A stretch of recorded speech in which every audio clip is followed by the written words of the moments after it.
So, good evening, everybody. I'm Chris Barnes, owner and founder of Broadway Interiors, and this evening I'm going to talk to you about transforming a dated office into a collaborative, contemporary space using a progressive design strategy.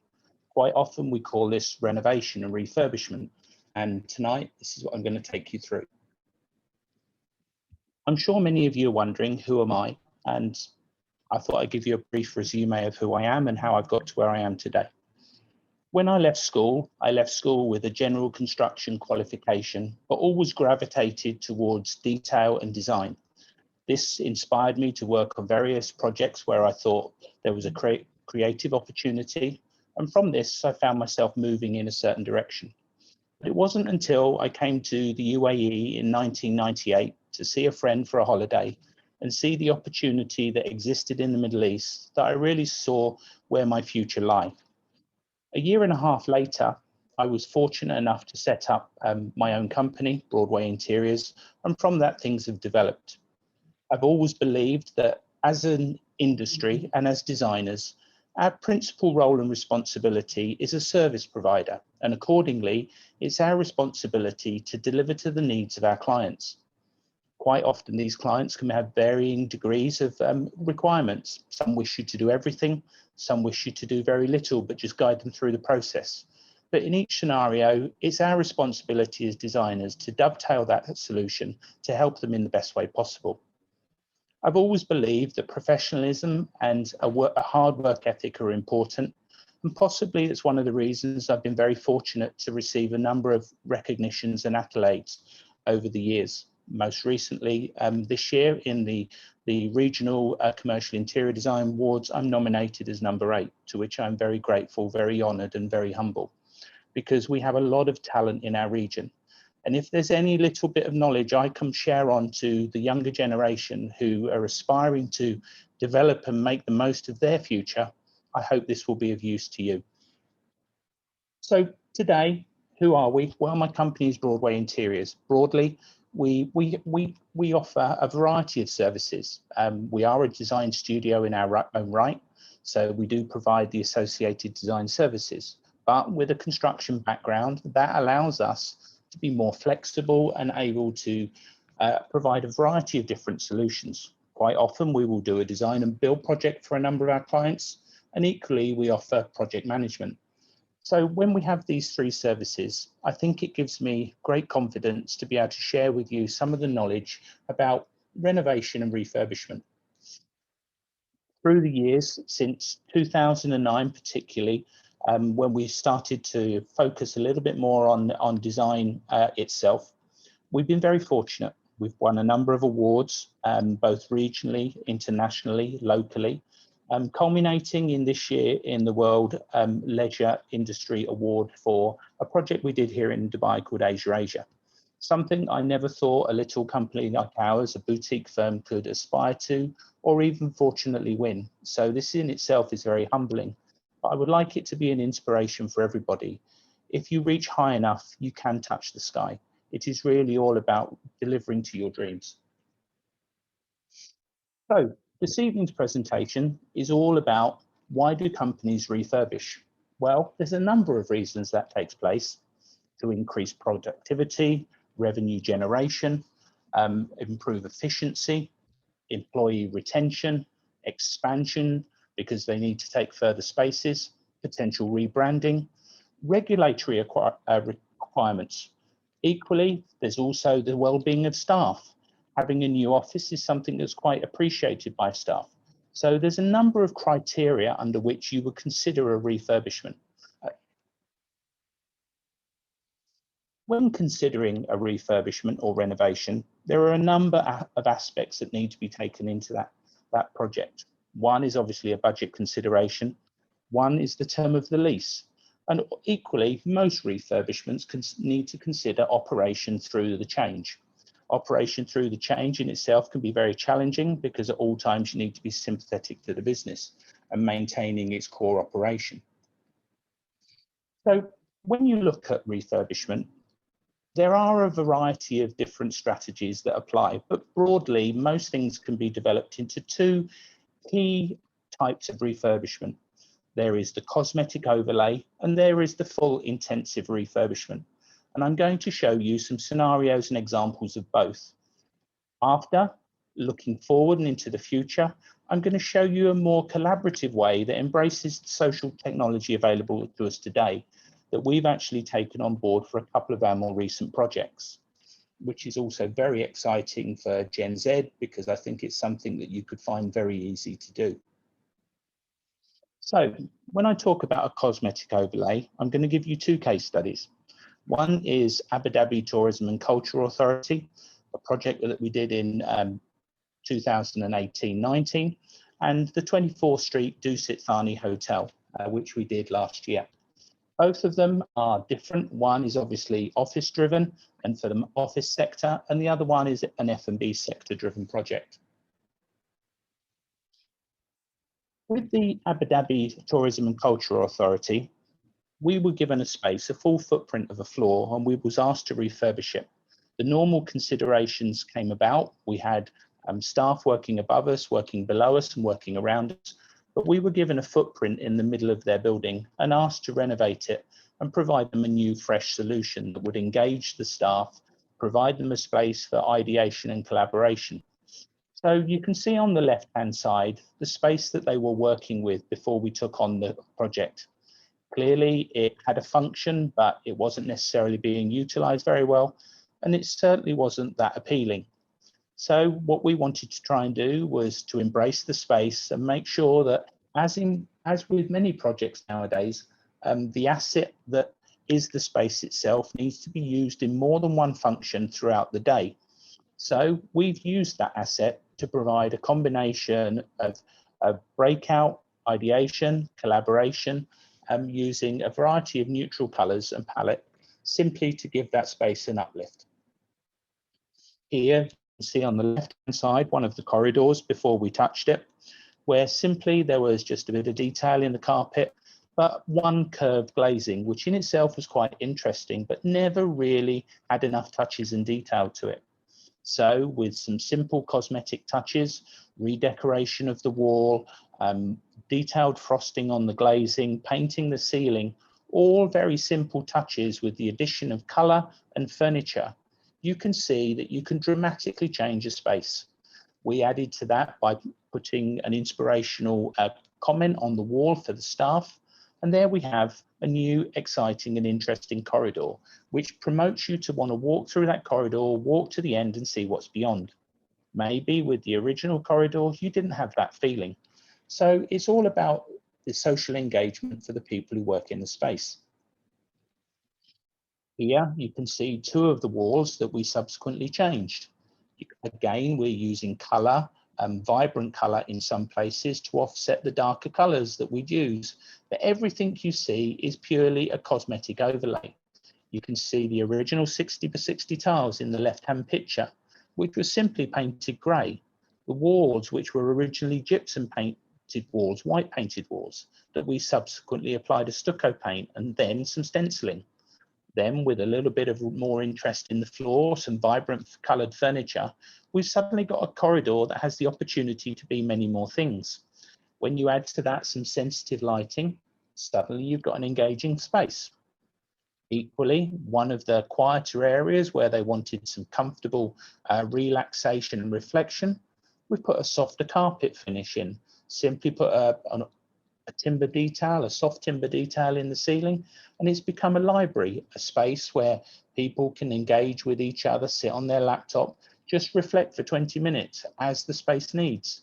So it's very important that when you're providing a cosmetic overlay, simple things can mean so much. You don't necessarily need to do heavy refurbishment to achieve the objective. Simple overlays can really just refresh a space and make them exciting, especially if you can embrace some of the natural features that you have around you. In this particular space, we had 360-degree light, but as you saw in the previous picture, which I'll just go back to, you can see that they had the blinds down, clearly not embracing the space that was beyond. Obviously, any time that you're able to use natural daylight to your advantage, it's got to be something that should be embraced. Always, we as individuals like that feeling of being in a larger space. So if you can see beyond the parameters of your office footprint, that can only help you with a perception of the space that you're in.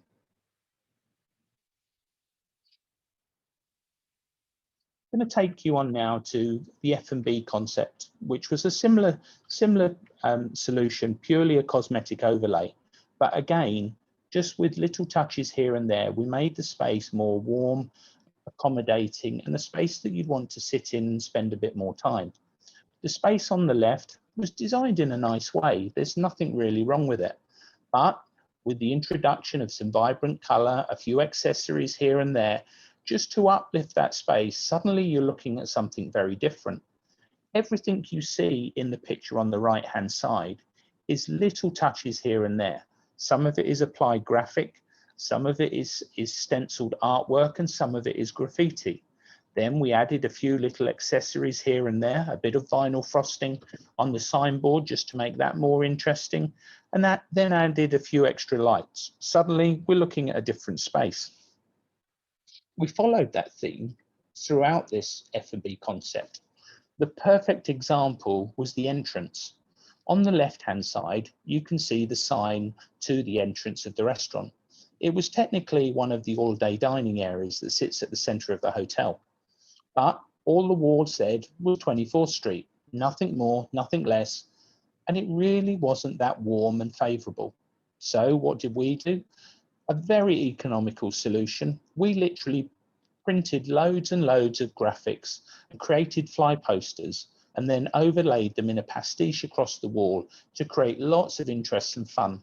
There is loads of different content that people can see and look at in the wall. The wall has gone from being something really plain and drab to having real excitement and interest. And all it needed was a few cartridges for an A3 printer. It really is that simple, and a bit of wallpaper glue. So suddenly we've made a wall that people want to look at, and there are things on that wall. It can be changed so quickly and at such a small cost.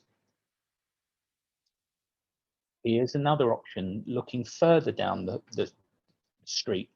Within the street here, you can see that we've added colour and vibrancy throughout. We've changed the front of all the bar frontages of the different cooking stations, all of them independent one by one, giving them their own personality. So each different foodstuff has a different authenticity to its country of origin. Equally, putting more colour, more freshness into the space makes it more engaging, more appealing, and more comfortable for people to want to stay longer. The space on the left-hand side was a nice start, but it was never quite finished.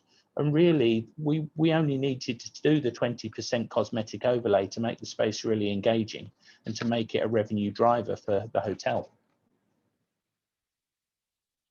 Again, here's a primary example of some of the touches and details that we've added. Everything that you see on the left-hand side was literally obliterated and painted grey.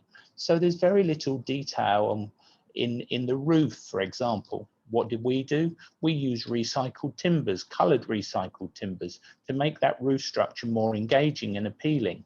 Different random ceramic tiles on the front of this particular section of the eatery. Then we have the Chinese one just slightly further down, which still has the black backdrop. All we did was some painted CNC MDF panels on the front. There's nothing intrinsically complicated in what's been done here. All of the signage is purely the original neon signs, having more color vinyl graphics applied over the top of them, suddenly turning that space into something more exciting and more invigorating for everybody. Suddenly there is something to stimulate the eye in every direction. It really is quite cosmetic, but it makes such a dramatic difference. So not every project is just a cosmetic overlay. Quite often projects become a lot more intensive and they go from A to Z. You literally can be sitting in that office and over a period of time, the whole office is transformed and significantly transformed. Walls and partitions are changed and everything within that space gets completed.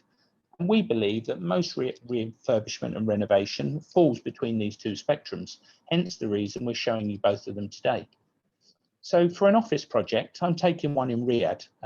The United Nations House in the Diplomatic Quarter is one that we've been working on. Here you can see on the left-hand side the VVIP reception with the UNDP carpet. That has subsequently been changed, and you have the new world map sitting on the right-hand side. The drab colours are being refreshed to use the light that fills the void already to embrace that space and make it simply more appealing. Again, structurally, we haven't changed anything in this space whatsoever. All we are doing is applying different colours and making that space look more welcoming and receiving for what will be some very, very VIP guests. Equally, we're placing some artwork on the wall. Local artists are producing that artwork. So again, we're generating engagement with the local community. So all these things are really quite simple and not necessarily difficult to do. The only major difference in this one when it comes into real refurbishment is that we've been playing with the balconies. Those balconies in this instance have been changed slightly to give them a more impressive feeling. In the next picture, which I'm about to show you, we've gone the opposite way. Here on the left-hand side, you can see the atrium that sits in the middle of this crescent-shaped building.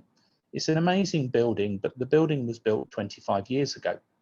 That 25 years ago meant that construction was very solid, precast, and it's taken quite some time to consider what they wanted to do with it and how they wanted to improve it. But as you can see, we've taken the opposite approach to the VVIP reception. Here, we're removing all of the balustrades and making it frameless glass.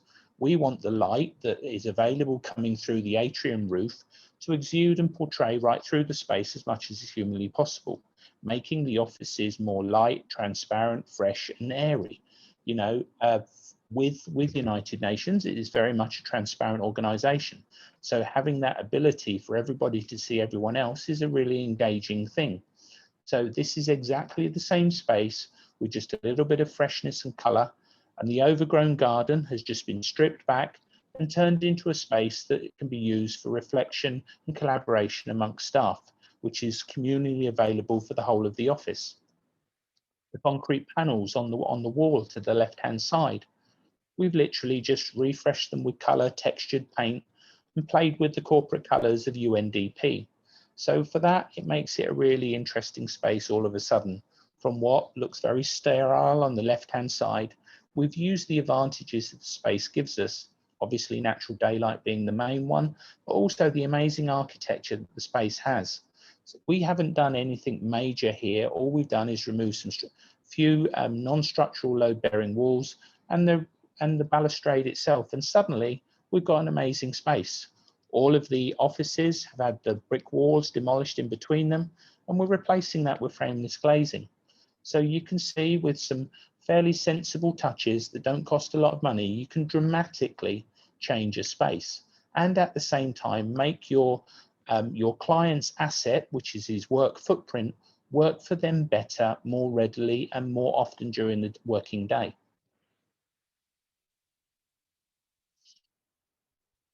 I'd like to take you to another project. It's called Bebimos. It's a Spanish restaurant. It's one that we've done here in Dubai. Here on the left-hand side, you can see the restaurant before the hotel operator, Le Méridien, approached us. It was cluttered. It was very awkward in terms of its seating configuration, and it really wasn't the most welcoming and engaging place to have a meal. The food could have been excellent, but ultimately, your eye is often tempted by the appearance of a restaurant before you actually taste the food.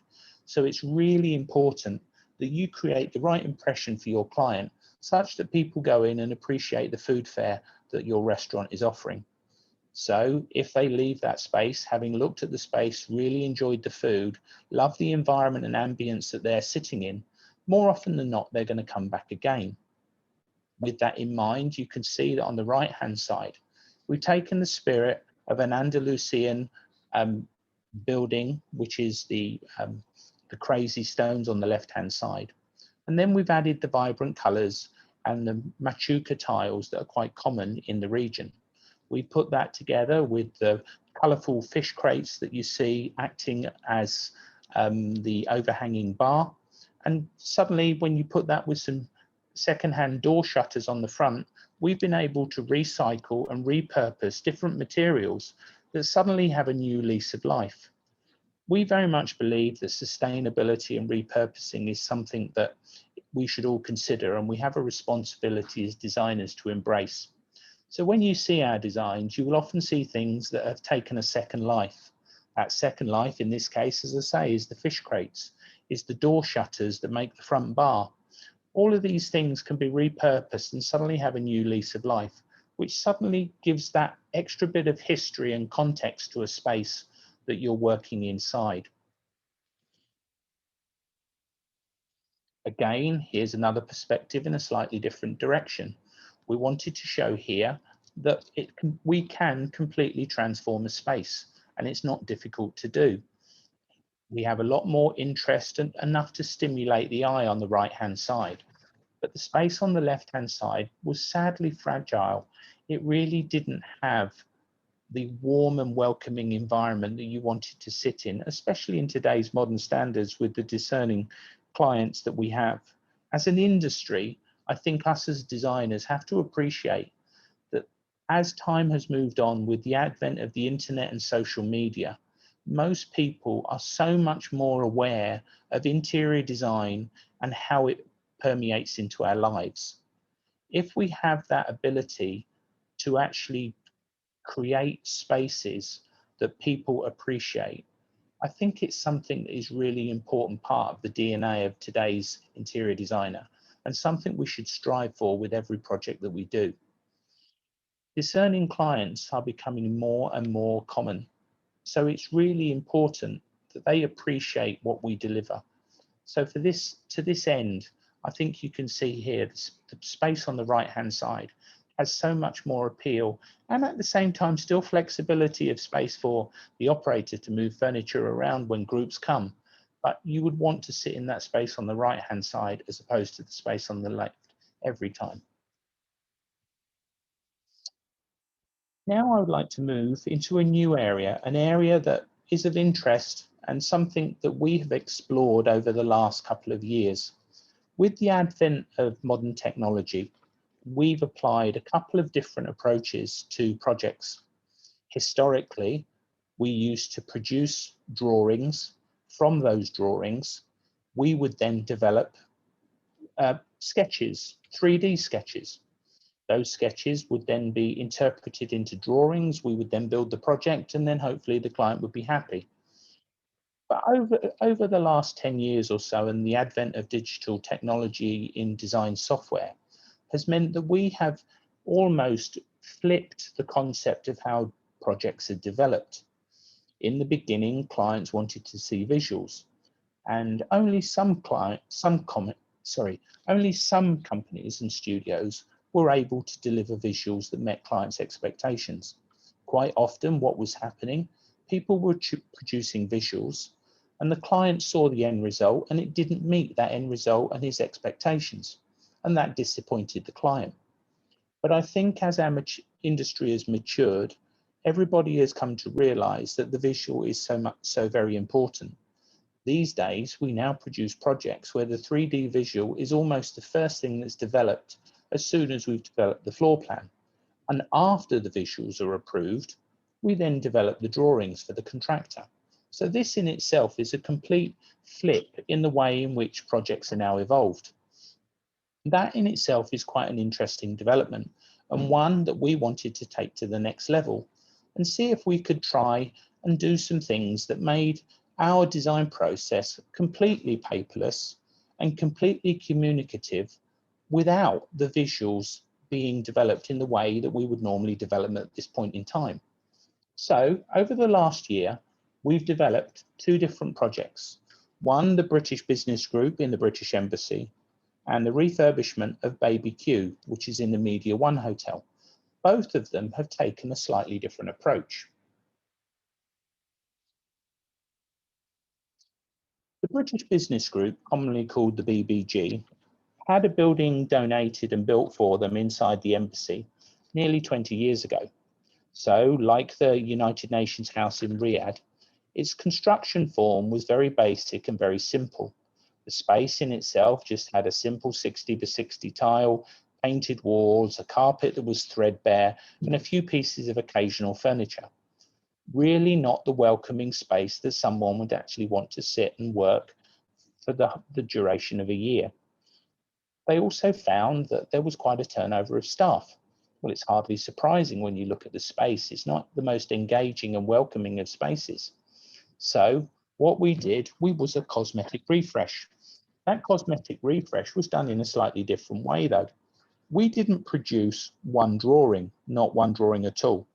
Everything was done by an inspirational site decision and practical scribble sketch, either on a wall on the site, or we just free flowed as we evolved it. So in this instance, we were completely paperless and completely without drawings and design development. The vision was in our head, and obviously it's critical that when you follow this type of approach, you have a team that are in tune with your vision and design idea.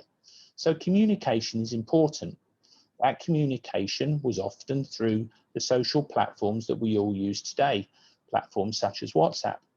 So as we're evolving this project, everything that you see inside it has also been recycled, repurposed, and is sustainable.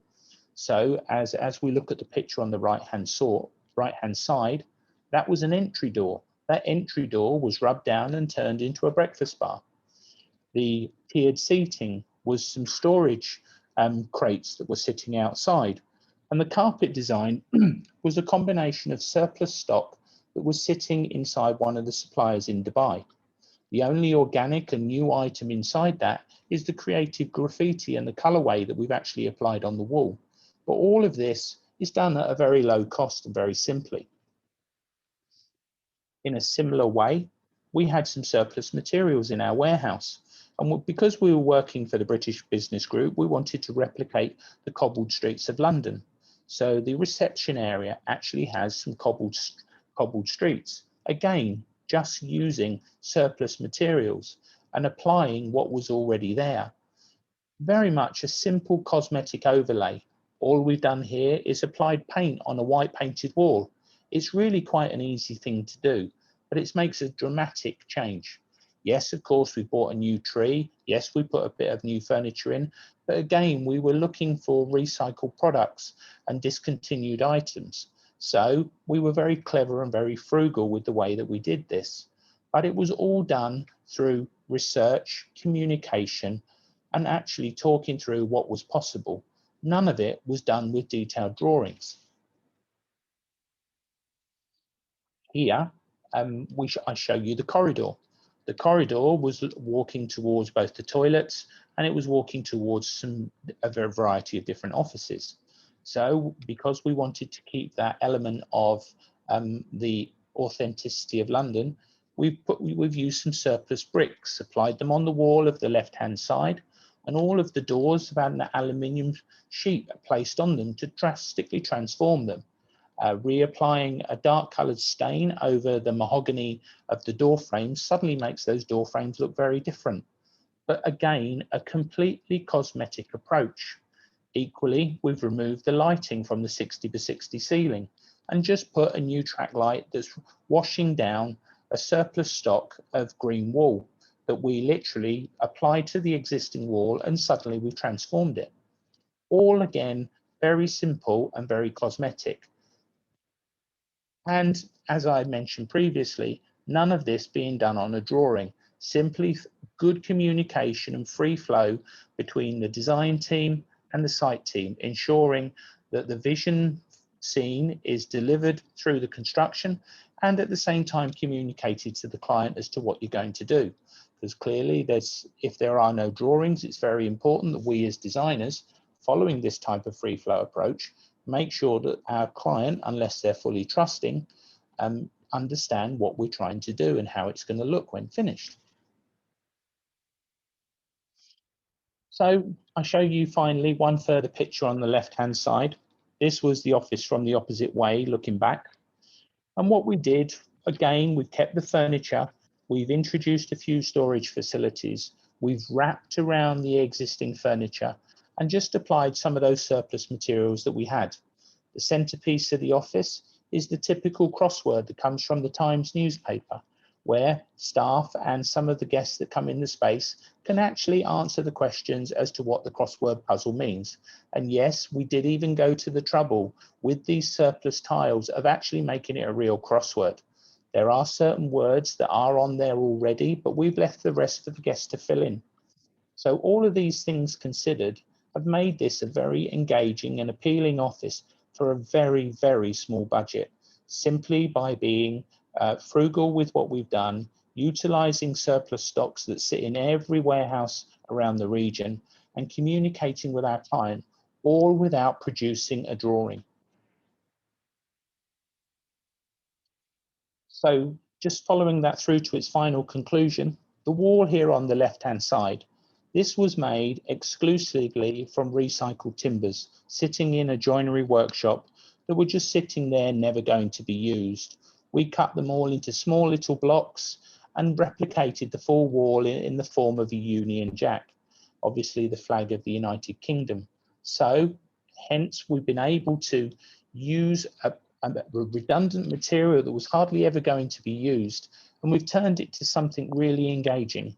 This picture has been Instagrammed many times, and you can see why. It's very interesting, very tactile, and it's got great appeal from end to end. So, having done that project, we felt we could take it one step further. This project, we actually did very little at all.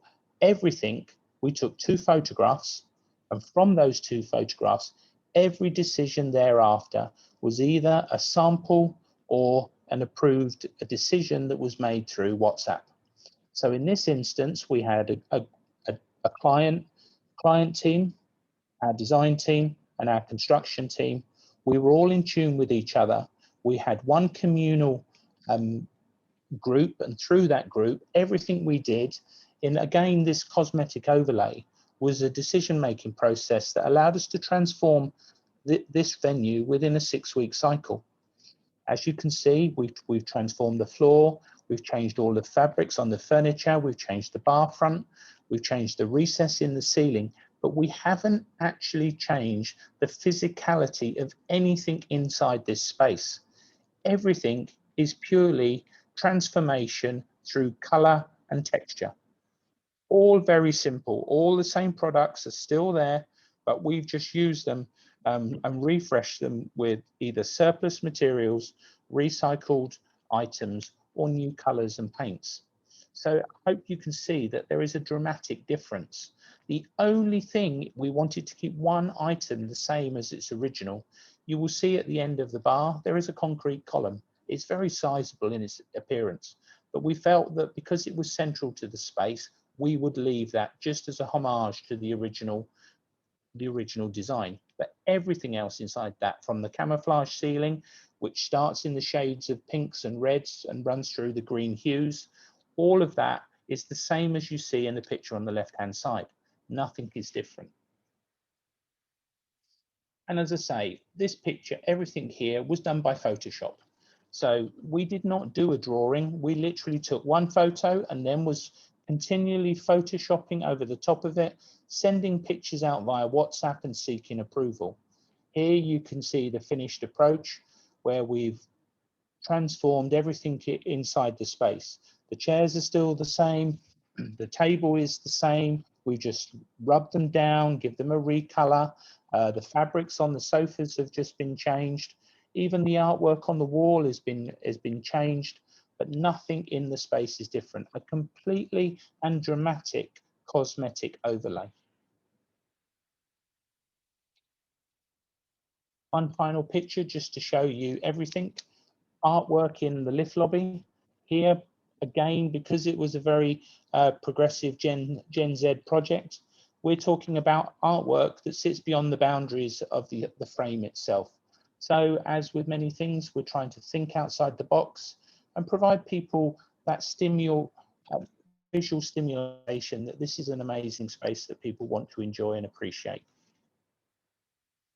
So having talked through these different types of projects, I thought it was relevant that we should show you our own critical path of renovation. Here in Broadway, we've been in our present office. In fact, we've only ever been in 4 offices in our existence, but this particular office, we arrived in 2010. When we arrived in 2010, our office looked like it did on the left-hand side. In those days, the monochromatic clinical look was very desirable. It was something we were extremely proud of. We had a little bit of greenery. We had an accent of color with a few red elements here and there, but broadly, it was extremely monochromatic and skeletal. All of the AC in the ceiling was just left in its raw form. The concrete ceiling was still left, but it was a very, very clean, crisp, and clinical space. The space on the right-hand side was inspired by those projects. I took the inspiration that I wanted to vandalize our office. And through that vandalization, repurposing, and resourcing of surplus materials that we had, we've come up with the view that you're looking at there on the right. That view is almost identical to the place where I'm sitting at the moment. The tabletop is five pergola timbers that have been rubbed down, put together, and they're sitting on the same timber frame that you can see in the left-hand side.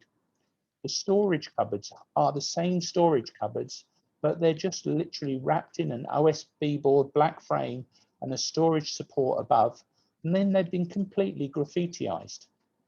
The central ceiling feature is the same central ceiling feature that we've always had, but all we've applied to give it that warmth, depth, and texture is a rusty corrugated sheet in its original form. Nothing has changed in the space. In fact, you can actually see the planter boxes are still the planter boxes we had originally. All we've done is we've embraced them with a little bit of a skeletal steel frame, and our main TV that we present to our clients is sitting immediately in front of it. The server room on the left-hand side, we've taken away the glass. Everything's transparent. Now it's concealed in a mesh frame door with some recycled timbers and some graffiti on the front of it. So I'd like you to see that not only do we preach the benefits of renovation, we actually apply it to our own office. Again, this is the reception to our office, and as you can see on the left-hand side, we have a little room, and beyond that we have 3 TVs before the main TV, which identify the achievements of Broadway, and they repeat all the different projects we've done. But again, it looked very clinical and crisp back in the day. So what we've done on the right-hand side is now it's full of vibrancy and color. Our new logo is sitting above the TV, and everything you can see there is still what was on the original wall. When we did the graffiti, all the black lettering that you see on the left-hand side below the screens was left on the wall as a masking. Then we peeled them off, and you can see the words on the right-hand side. Suddenly they look different. Everything about that space is completely different now.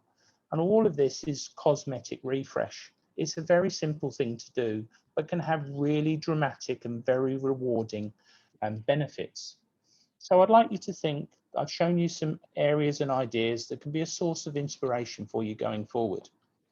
I would certainly welcome any questions. And if any of you do have anything, please feel free to ask me in a minute. Here, one final picture just to show you, this is the office as it was in 2010.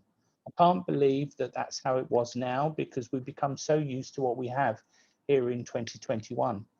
But for sure, we love our space. We're very passionate about what we do.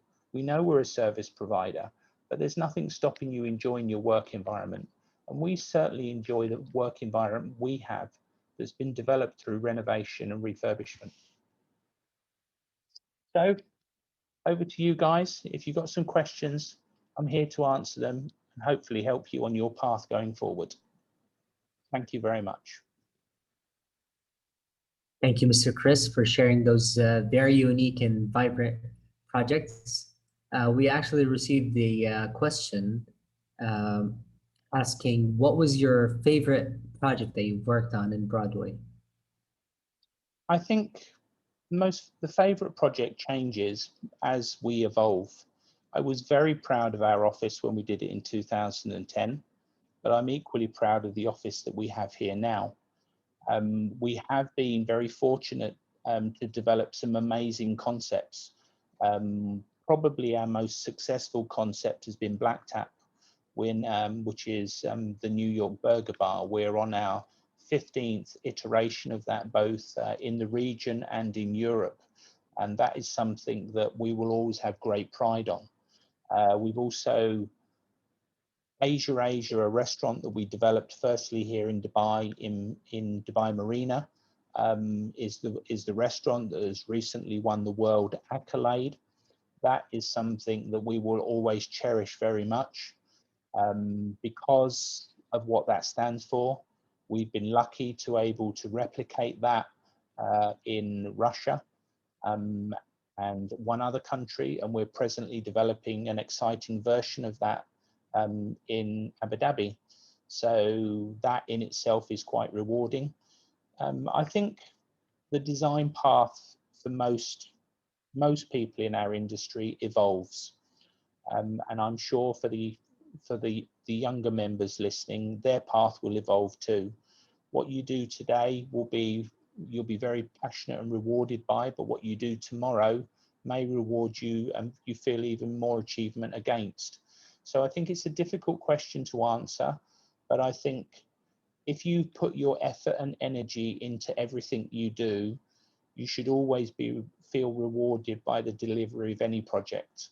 I think if I was to give one answer to that question, it wouldn't be a particular project.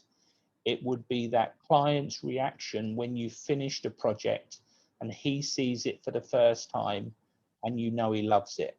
That makes it the best project every time. The wow effect, if I may. Yeah. Yes, I think so. Yeah. Maybe that a client can always believe it's going to look good, but when they see it for the first time completely finished and you know they love it, that is just the best feeling. Absolutely. There is a live question by Mr. Loy. Mr. Loy, you have the mic now. Good evening, Luay. Yes, hi. Thank you for this interesting presentation. I have two questions, and the first regarding when using cosmetic overlays in your renovation projects, the durability of these solutions, as you are using maybe wallpapers, maybe colors, and this possibility of scratching and dirt on them. So the durability and lifetime for these renovation projects. And my second question is regarding the relation of these renovations with the facade of the space, the window, the shading device, the daylight penetration through the room. I saw a lot of warm colors, but I didn't see something relate to daylight penetration and how its impact on the design of this space. Yes, thank you very much. Thank you, and thank you for your interesting questions. The first one, in relation to the materials that you use in a cosmetic overlay, you are not limited to any material. I think with, obviously as a client, different clients have different aspirations. When we go back to the original reasons for a refurbishment, sometimes those reasons also come with a time frame. Sometimes when we are in more difficult times, but there are requirements to make changes, a refurbishment becomes a primary solution as opposed to a secondary solution. When the markets are more buoyant, maybe clients are going to take a new office more readily. So sometimes when you're looking at a cosmetic overlay, there might be a timeline towards it.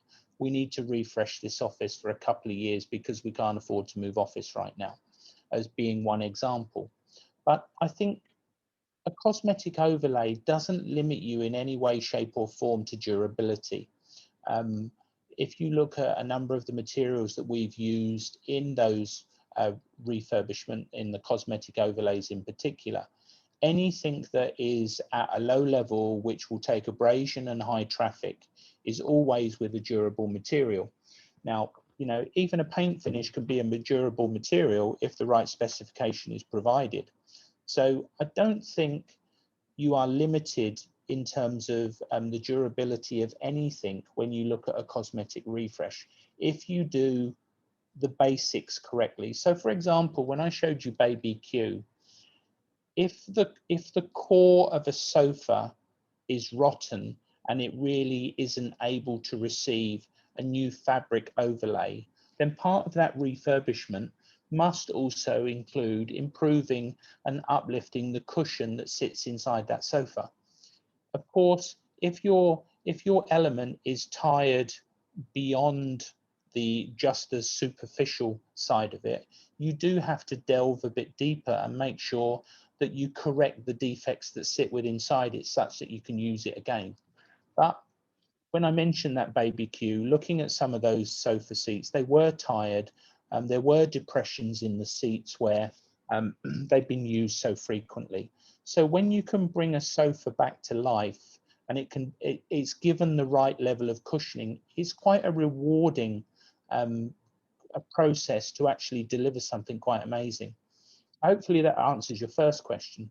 In relation to the second question, I think in any design project, whether it's a new build or whether it's a refurbishment, light is a very, very important factor.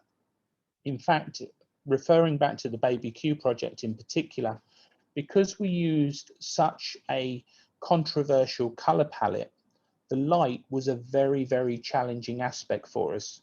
We had 360-degree light around the space, and the way the colors were portrayed in the daylight was extremely different to the way the colors looked at nighttime. The beauty of following the very progressive approach that we did on Baby Q means that we were able to play with colors and make quite instant decisions. So after we'd applied a small area of one particular color, we were able to measure that both night and day before we made a decision as to the final color of that paint. Whilst I said to you that that project took 6 weeks, and it did, some of the final colors that you see in those visuals only went on literally 2 to 3 days before completion, because we were literally, as I'm sure many of you are aware, light reacts very differently with different colors. And whatever reason, we chose some of the most challenging colors to work with. So it can be very rewarding if you can use that light to your advantage. Clearly, not every space has the opportunity to maximize light, but wherever possible, if it's particularly if it's an office environment, we're always looking to embrace the outside light. Sometimes when we're talking about restaurant concepts, it's not always the case. For example, with our black tap concept, they want the intimacy that's generated by those darker, moodier spaces. So you do have to balance the natural daylight with how it needs to be used for your client. If it's in an office environment, clearly natural daylight is good. But then when it comes to F&B, some want it, some don't. So you have to just be very mindful and try and embrace or remove it from the palette, depending which way you've got to work. Hopefully that answers your question.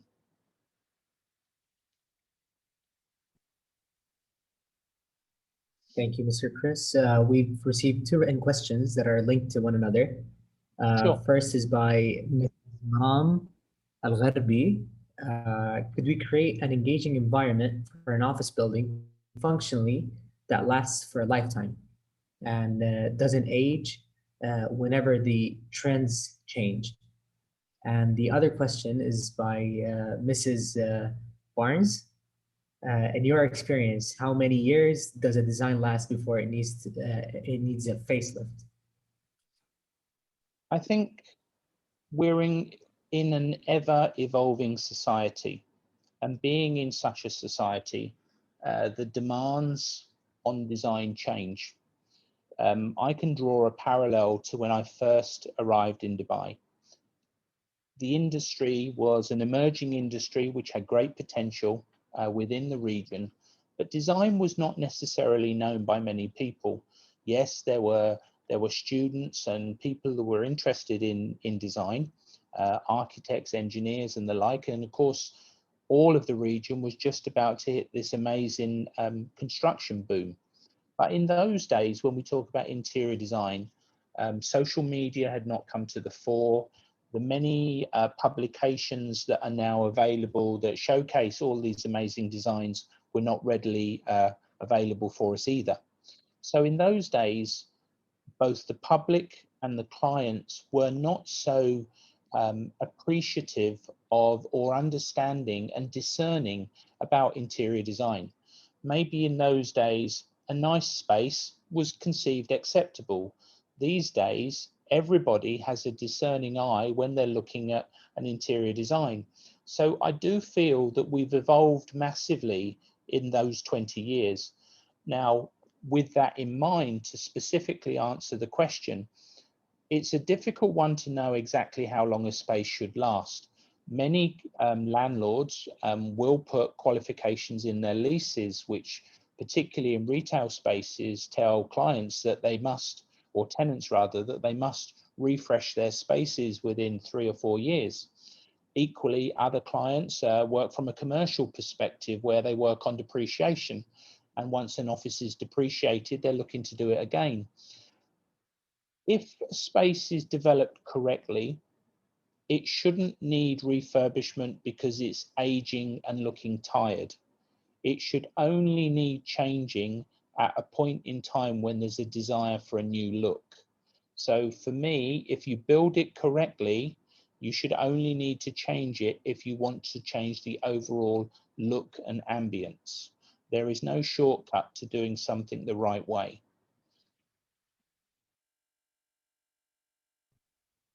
All right, I think that brings us to the end of our webinar today. Mr. Chris, it was a delight having you. Thank you for giving us an incredible presentation, and thank you for your time. I would also like to thank our attendees for their patience and their attendance as well. Mr. Chris, thank you again. Ma salama. Ma salama. Thank you. Have a good night, everyone.